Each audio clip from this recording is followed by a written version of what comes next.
Thanks, Dr. Cordova, for helping us lead off the symposium and really giving us our mission for today. So we do have a few minutes, so we have time for questions. So open floor. And please identify yourself when you stand.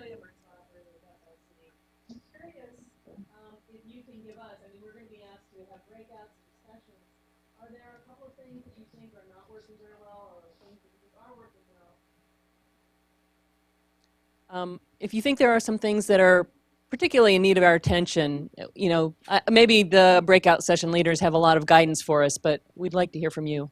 I'll just add one thing, and then I'll ask Pramod that I think, from my perspective, is working very well, and that's that the ERCs get together periodically, and they share what they're doing, and they share it in a visible way with others, so that our elected officials from Congress, others can come and go around and talk with the students and actually see what it's kind of a hands-on experience of seeing what they're doing, and then they share the models with each other. And I think that's very important in making everybody better.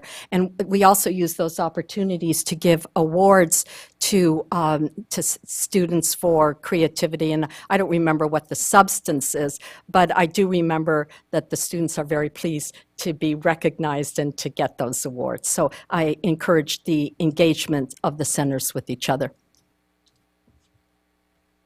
Celia, great question. This whole exercise is not about solving a problem that ERCs are having today. That this is really not the intent. I think they work quite well. They, like anything, you know, there may be some issues that we are working with. There are issues on reporting, for example, that I hear a lot about from ERC directors, that, you know, tremendous requirement on reporting. But that's the kind of thing that I don't think this study ought to really focus too much on. I mean, obviously, we will welcome any recommendations you have to make. The purpose is really much more forward-looking. So those 4 questions were very carefully designed, and I would recommend very highly that you focus on those four questions that we have designed. Just to put a little bit more substance to it, we are really very interested in making sure that ERCs are focusing on research opportunities that have great potential for impact. I think that's a very big one for us, especially as disciplinary boundaries are collapsing. So we really want to make sure that we are doing it the right way. Looking forward, I mean, computing has totally revolutionized many parts of science. We want to make sure that the ERC construct allows for that kind of a thing to happen. The other one that I would like to kind of underline more is the changing nature of the innovation process. The innovation process has changed dramatically over the last 30 years. Again, ERCs have sort of kept pace with it, so it isn't as if we are not doing it. But I would say that, you know, I fully expect that the innovation process is going to change even further out in the decades to come. You know, in this global interconnected world with the Bill Gates quote, right? I mean, we underestimate how much can change in 10 years. Look at graphene. I mean, it started with, you know, from a Nobel Prize to completely new field, and now 2D materials. I mean, everything less than a decade. So how do we deal with that? I mean, those are the kind of questions that we have designed for this study.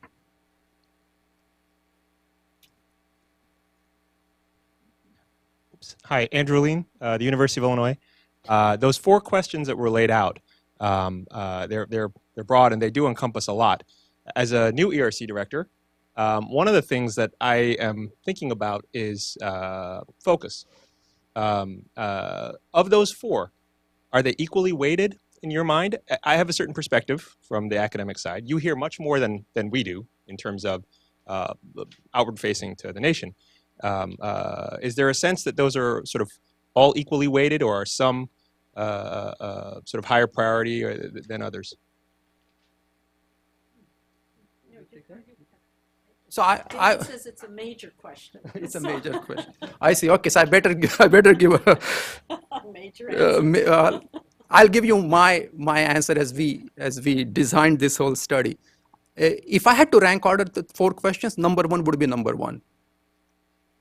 Number would be number 1. There is no doubt in my mind that number 1 is number 1. And let me put a little bit more explanation on this. So, when ERCs were formed, there was an expectation that they would have a huge impact on the education environment in their college where they were situated.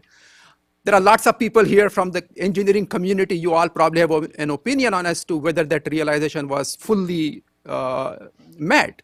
I think engineering education is a much bigger ecosystem with a lot more players in it. And so to calibrate properly, what should we expect from ERCs in terms of their impact on the education system should be focused, considering the investment that we make in those things. So that's what drives my thinking, is that I think without breakthrough research, we are not going to get the innovations. So that's why I think like number one is really the most important thing. That's what NSF's center of gravity is.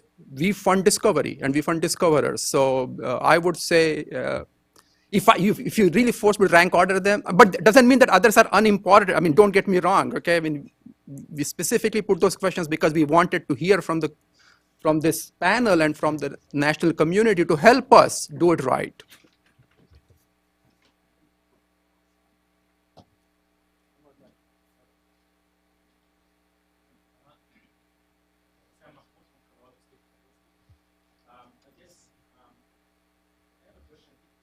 Then do you see developing a multidisciplinary center having an impact on what gets done at the ERC level or at the lower level? Because you would define the need, for example, of looking at social and economical impact as it ties to engineering. And that might redefine the problem of what we as engineers need to look at. So there's kind of an I see some sort of level of interaction here that I'm not sure what's your thoughts on this. Can you explain the question, that maybe we'll give a better answer? Sorry. Okay, too complicated of a question. So my thought here is that if you have a multidisciplinary center that tries to tie engineering to social and economical consequences, then that might redefine what your engineering problem that you have to look at a lower level. It cannot be separated. So the work that is being done at the ERC level might, while it's incredibly relevant, it might to some extent need to be redirected to certain areas. So how do you see that interaction then down the line?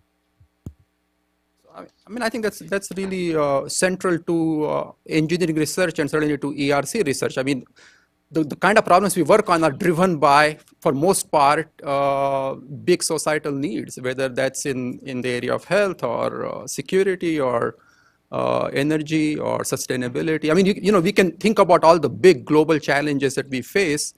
And so I think they are part and parcel of the construction of the ERC research agenda and the education agenda and the innovation agendas. So yeah, I mean, we certainly see, and the better we understand the process by which research innovations in the lab and the university make their way into the real world, the better job we will do of ultimately achieving good societal outcomes, which is the public interest part of why NSF funds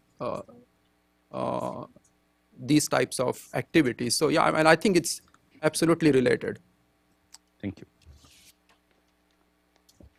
Okay, we're going to have to end this session, and I'd like to first of all thank our guests and our sponsors very much for charging us with looking to the future, and I'll invite our panelists up for the first panel.